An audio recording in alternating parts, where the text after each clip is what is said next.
солҳои охир рушди илм ба ташаккули технологияҳои гуногун замина фароҳам оварда аст. Дар ин радиф бо истифода аз технологияҳои муосир, коркарди иттилоот ва паҳн намудани он дар ҷомеа ба роҳ монда шуда, андеша ва назарияҳои илмӣ сол то сол такмил ёфтаанд.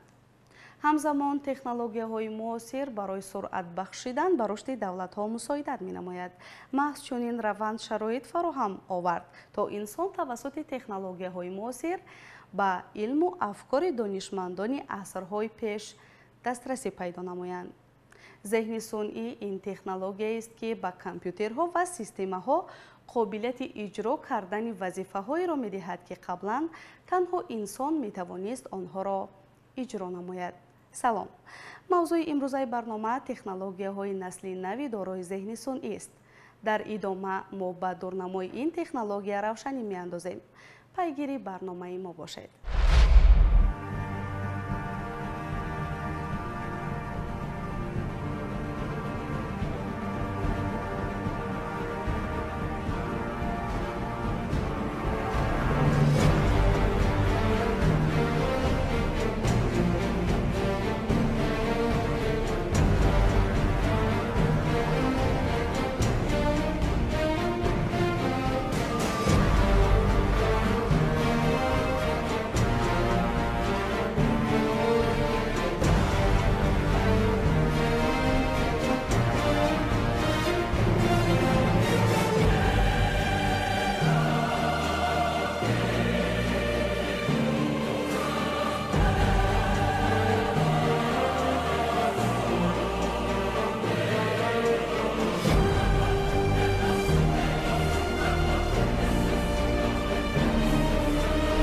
зеҳни сунъӣ низ як нав ихтирои инсон аст, ки бо тақлид ба зеҳни инсоният фаъолият менамояд ва имрӯз барои кулли башар чизи хеле муҳим ва зарурӣ гардидааст.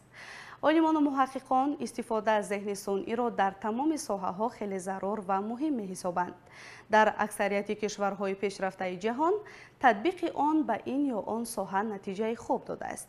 олимони соҳаи технология дар баробари ихтирои дигар техникаҳои ҳушманд роботҳоеро рӯи кор овардаанд, ки озодона ҳаракат намуда метавонанд мисли инсон андешаи худро баён намоянд. дар асри 21 зеҳни сунъӣ як бахши ҷудонашавандаи ҳаёти инсон гардида, он дар тиб, саноат ва таълим васеъ истифода мешавад.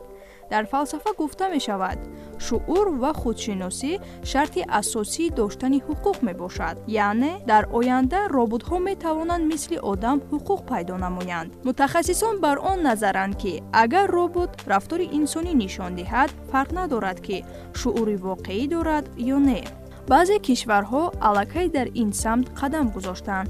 масалан, дар соли 2017 Арабистони Саудӣ ба робот София шаҳрвандӣ дод. иттиҳоди аврупо низ пешниҳод кардааст, ки барои роботҳо мақоми шахсияти электронӣ ҷорӣ шавад. ҳоло дар ҷаҳон ягон қонун барои ҳуқуқи роботҳо ба имзо нарасидааст. аммо ЮНЕСКО ва Созмони Милали Муттаҳид ин самтро корбарӣ намуда истодааст. аз соли 2024 инҷониб дар ҷомеаи ҷаҳонӣ ба истеҳсоли роботҳо машғул ҳастанд ва соли 2024 дар иттиҳоди аврупо санади махсус танзимкунандаи зеҳни сунъӣ, пештар соли 2017 дар ҷопон санади танзимкунандаи истифодаи зеҳни сунъӣ ва иқтисодиёти рақамӣ қабул шуд ва дар сатҳи Созмони Милали Муттаҳид моҳи декабри соли 2024 санади танзимкунандаи зеҳни сунъӣ бо ташаббуси амрико қабул гардид. ва кулли ин санадҳо роботҳоро ҳамчун восита ё объект баҳо медиҳанд ва дар айни ҳол ягон санади байналмилалии танзимкунандаи зеҳни сунъӣ онҳоро субъекти муносибатҳо эътироф намекунад. аммо баъзе аз таҷрибаи давлатҳои ҷудогона боиси он гардида истодааст, ки масалан дар Арабистони Саудӣ робот София ҳамчун шаҳрванди фахрӣ эътироф карда шуд. вақте ки шаҳрванди фахрӣ танҳо инсон шуда метавонад, шахси воқеӣ шуда метавонад, чӣ гуна ин амал сурат гирифт. ё ки масъалаи он, ки дар давлатҳои ҷудогона аллакай эҳтиром гузоштан ба роботҳо, истисмор накардани онҳо баҳогузорӣ карда шуда истодааст ва олимони ҳуқуқшинос аллакай ба андешаҳои гуногун сар ва кор доранд. Масалан баъзе аз олимон мегӯянд ки аз сабабе ки роботҳо шуур надоранд, онҳо наметавонанд субъекти муносибатҳои ҳуқуқӣ бошанд ва ба онҳо ҳуқуқ дода намешавад. баъзе олимон дигар баён мекунанд ки аллакай дар баъзе аз роботҳо эҳсосотҳое пайдо шуда истодааст ки онҳо баробарарзиш ба эҳсосоти инсонӣ мебошанд ва онҳо бояд ки субъекти муносибатҳо эътироф карда шаванд. Ман андеша дорам ки ҳоло роботҳо ин восита истифодабарӣ аст, онҳо объекти муносибатҳо мебошанд ва онҳо ҳуқуқ надоранд.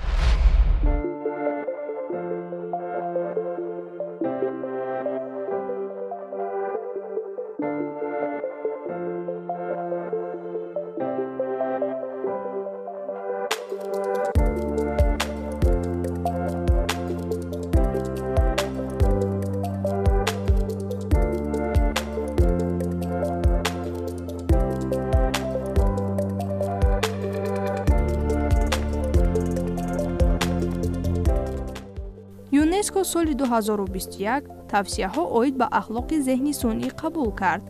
аммо ҳанӯз дар бораи ҳуқуқи худи роботҳо чизе нагуфтааст. рушди зеҳни сунъӣ дар асри 21 ба яке аз дастовардҳои муҳимтарини технологӣ табдил ёфт. аз низомҳои оддии ҳисоббароркунӣ дар соли 1950 то моделҳои муосири нейронӣ ки қобилияти таҳлили маълумоти мураккаб, омӯзиши мустақил ва ҳатто эҷоди асарҳои санъатро доранд, зеҳни сунъӣ ба таври куллӣ тарзи зиндагии инсонро тағйир дод. роботҳои дорои зеҳни сунъӣ имрӯз на танҳо вазифаҳои механикиро иҷро мекунанд, балки қобилиятҳои ба инсон монанд аз қабили тафаккур, дарки эҳсосот ва ҳатто муоширати мураккабро нишон медиҳанд. ин пешрафт саволҳои муҳимеро ба миён овард. яъне оё роботҳои дорои чунин қобилиятҳо метавонанд ҳамчун субъекти ҳуқуқӣ эътироф шаванд?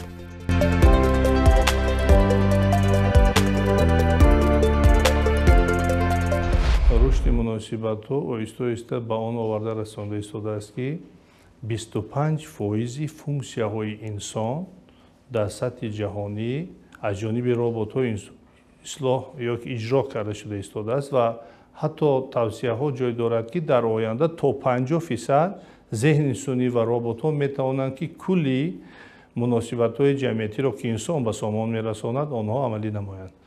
аммо замоне расидааст ки як гурӯҳи корӣ махсус таъсис дода шавад ки дар он ҳам ҳуқуқшиносон, ҳам психологон, ҳам файласуфон, ҳам сиёсатмадорон ҷалб гарданд ва таҳлили қонунгузории байналмилалӣ ва давлатҳои алоҳидаро дар сатҳи воқеӣ ба роҳ монанд ва хулосаи ниҳоиро ба ҳукумати ҷумҳурии тоҷикистон пешкаш созанд.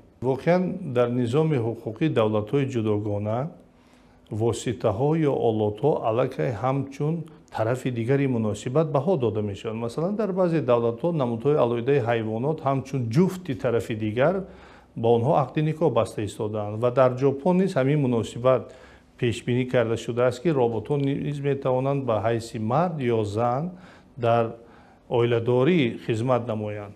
аммо он муносибате ки инсон дорад, он меҳру муҳаббату дигар унсурҳое ки дар вуҷуди инсон аст, дар роботҳо ҷой надорад.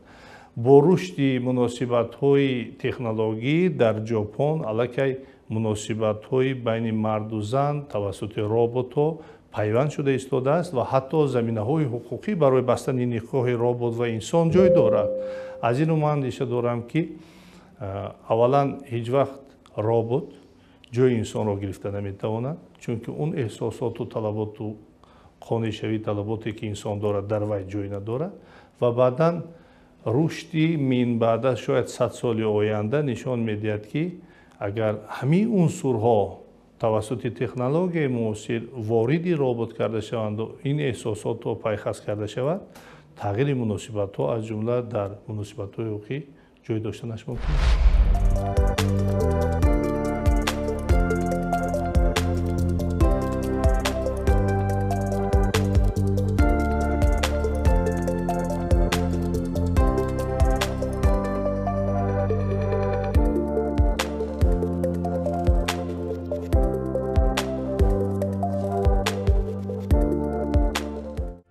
یکی از معیارهای اساسی برای اعتراف حقوق این موجودیت شعور و خودشناسی است. در فلسفه شعور همچون قابلیت درک خود و محیط معین کرده می شود. اما آیا ماشین ها می توانند دارای شعور باشند؟ گرچنده که بعضی ربات های معاصر می توانند این آزمایش را گذرند، این معنای آن را ندارد که آنها شعور دارند. муносибатҳои ҳуқуқӣ аз ҷумла оид ба ҳолати ҳуқуқии роботҳо ба як савол дармон аст ки робот шуур дорад ё не. ва кулли олимон аз ҷумла сиёсатшиносон, ҳуқуқшиносон ва психологон баён мекунанд ки робот эҳсосот надорад ва шуур надорад, дарк наменамояд. вай барномаест ки амалҳои муайяни мувофиқашударо иҷро мекунад.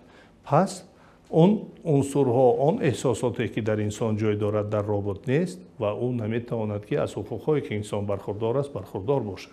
олимоне мебошанд ки онҳо бевосита ба таҳқиқи роботҳо ва эҳсосотҳои гуногуни он аз ҷумла шуури роботҳо машғул ҳастанд ва онҳо низ байни худ як андешаҳои баҳснокеро пешниҳод мекунанд ки бо рушди технологияи муосир эҳсосотҳои инсон метавонад ки дар роботҳо ҷойгир карда шавад ва робот ба монанди эҳсосоти инсон дар худ эҳсосот пайдо кунад.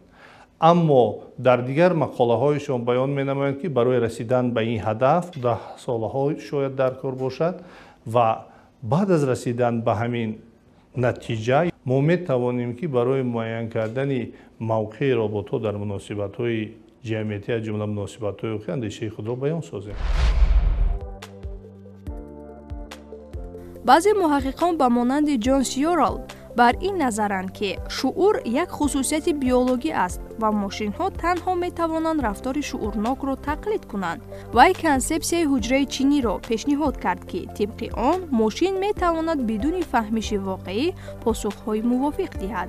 аз нуқтаи назари ахлоқӣ додани ҳуқуқ ба роботҳо ба қобилияти онҳо барои қабули қарорҳои ахлоқӣ ва масъулият барои амалҳояшон вобаста аст. агар робот қодир бошад ки байни хуб ва бад фарқ кунад ва оқибатҳои амалҳояшро дарк кунад, оё ин кофист ки ӯро субъект шуморем? масалан, агар робот мустақил тасмим гирад ки амалеро анҷом диҳад ки ба зарар оварда мерасонад, ки масъул аст? робот, барномасоз ё соҳибмулк?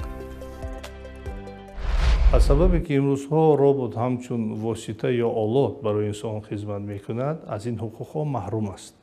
аммо баҳсҳои ҷомеаи ҷаҳонӣ ба он оварда расонда истодааст ки дар 10 солаи оянд санаде шояд қабул шавад ки баъзе аз ҳуқуқҳои инсонро ба онҳо тиянд. пас низоми муносибатҳои ҳуқуқӣ тағйир меёбад ва роботҳо ҳамчун на объект балки субъект баромад мекунанд. барои ҳамин таҳлили амиқ, таҳлили дуруст ва ман андеша дорам ки дар ҳама маврид ҳангоми пешниҳод намудани андешаҳои олимон нақши инсон бояд дар ҷомеа, дар давлат меҳварӣ бошад. яъне аввал бартарият ба инсон дода шавад, баъдан ба роботҳо ва зеҳни сӯзӣ.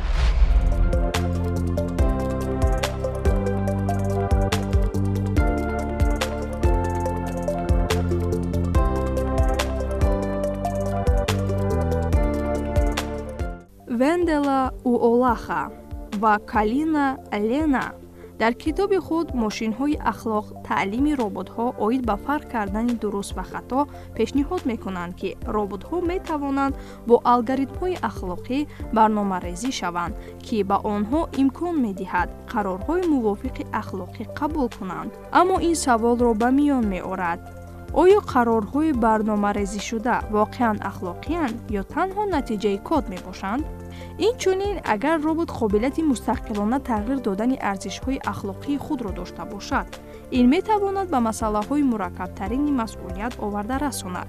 баъзе муҳаққиқон мегӯянд ки агар зеҳни сунъӣ қобилияти омӯзиши мустақил ва тағйироти рафтори худро дошта бошад, он метавонад ба иродаи озод монанд бошад. масалан, моделҳои муосири зеҳни сунъӣ ба монанди шабакаҳои нейронӣ метавонанд аз маълумоти воридшуда омӯзанд ва рафтори худро бидуни дахолати мустақими барномасоз тағйир диҳанд.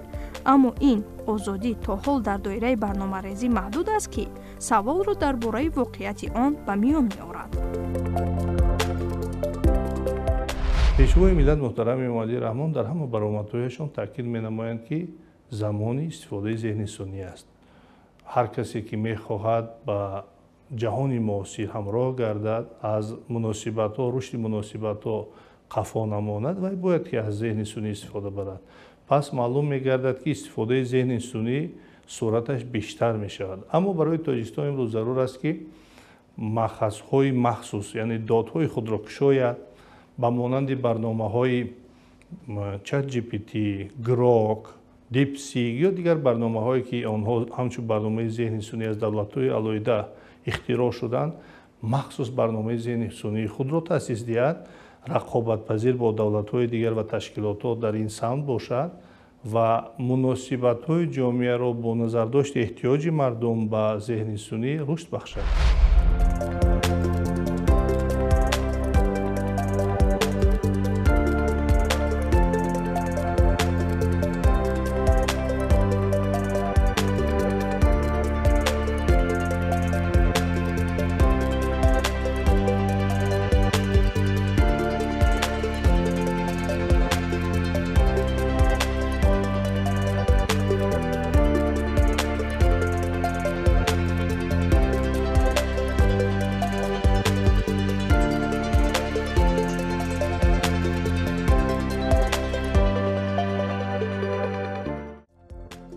афкори ҷамъият дар бораи ҳуқуқи роботҳо гуногун аст. бар асоси пурсишҳои соли 2023 аксарияти мардум дар кишварҳои ғарбӣ ба додани ҳуқуқ ба роботҳо ризоят надоданд, дар ҳоле ки дар баъзе кишварҳои осиё ба монанди ҷопон муносибати мусбаттар вуҷуд дорад. ин фарқиятҳо аз арзишҳои фарҳангӣ ва таърихи ҳар як ҷомеа вобастаанд. масалан дар ҷопон ки роботҳо аксар вақт ҳамчун дӯстон баррасӣ мешаванд, мардум ба онҳо муносибати эҳсосӣ доранд. масъалаи додани ҳуқуқ ба роботҳои дорои зеҳни сунъии пешрафта як мавзӯи мураккаб аст ки таҳлили амиқи фалсафӣ, ҳуқуқӣ, ахлоқӣ ва технологиро талаб мекунад. гарчанде ки технологияҳои муосир ба сатҳе расиданд ки роботҳо метавонанд баъзе хусусиятҳои ба инсон монандро нишон диҳанд, аммо дар бораи мақоми онҳо дар ҷомеа ягон хулосаи амиқ вуҷуд надорад. барои ҳалли ин масъала дар натиҷаи муҳокимаи васеъи ҷамъиятӣ, муҳаққиқону олимони ин соҳа бояд бо дарки масъулияти баланд хулосаҳои худро пешниҳод намоянд. иттиҳоди аврупо соли 2017 пешниҳод кард ки мақоми шахсияти электронӣ барои роботҳои пешрафта ҷорӣ карда шавад ки ба онҳо имкон медиҳад дар баъзе ҳолатҳо ҳамчун субъекти муносибатҳои ҳуқуқӣ баррасӣ шаванд. додани ҳуқуқ ба роботҳо метавонад ба бозори меҳнат ва сохтори иҷтимоӣ таъсири амиқ расонад. масалан агар роботҳо ҳуқуқ ба меҳнат дошта бошанд, онҳо метавонанд бо инсонҳо барои ҷойҳои корӣ рақобат кунанд ки сабаби бекорӣ мегардад. аз тарафи дигар ҳуқуқ ба муҳофизат аз истисмор метавонад истифодаи роботҳоро дар соҳаҳои хатарнок ба монанди саноати истихроҷ маҳдуд кунад. рушди зеҳни сунъӣ на танҳо аз ҷиҳати ҳуқуқӣ ва ахлоқӣ, балки аз ҷиҳати технологӣ низ мушкилот эҷод мекунад.